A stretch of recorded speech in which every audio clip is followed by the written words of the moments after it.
para maintindihan ng mga kababayan natin kung ano talaga ibig sabihin itong nangyari sa akin. Ang message po ay ganito, ating pong Panginoon ay naghihintay sa inyo.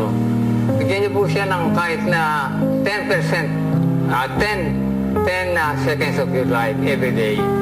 Pumunta kayo sa sulok, sa ibang mga lugar dyan, and just say one prayer for him, no? At matutuwa na po siya. I remember when, naiyak-iyak ng dad ko nung EDSA Revolution. Before pa pumutok lahat yon, no? I think it was a day before. Pinapa-secure niya kami, tapos gusto niya mag-abroad muna kami. Napakaraming beses all throughout our life na mag-aral ka ng mabuti, Alan, para sa'yo to. Alan, bakit mababa grades mo? Mapapamanahan kita, pero magagastos mo lang yan. Pero mag-aral ka, para sa'yo to. Pia, hindi ka pwedeng pumunta sa party na walang chaperone, para sa'yo to. Many times it was about discipline. But yung sacrifice, he meant it. Well guys, we're very happy to be here. No? As you know, yung school nyo carries the name of my father, Senator Rene Compañero Cayetano.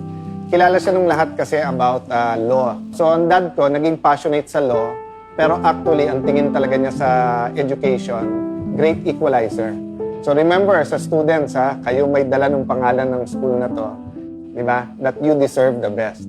And in fact, fast forward, in his last few months, he told me, Alan, nung 60s, nandito ako sa Amerika. High hopes for the Philippines, pero ganito Pilipinas. Sabi niya, 40 years later or 30 years later, ganun pa rin ang Pilipinas. Sabi niya, ganun pa rin ang hopes niya, pero ganun. Tapos umiiyak siya. Tapos sinasabi ko, Dad, don't lose hope. Sinabi namin, if you're going to fight, we're going to fight. And I was 15 years old. Sister was a little bit older. My brothers were much younger. My mom didn't know what was happening, but she hardly saw my dad in tears, no? Maiyak-iyak lang, but nung sinabi namin, we'll stay, if you're gonna fight, we're gonna fight, dun siya naiyak. Kasi sabi niya, I'm doing it for you. I'm doing it for you.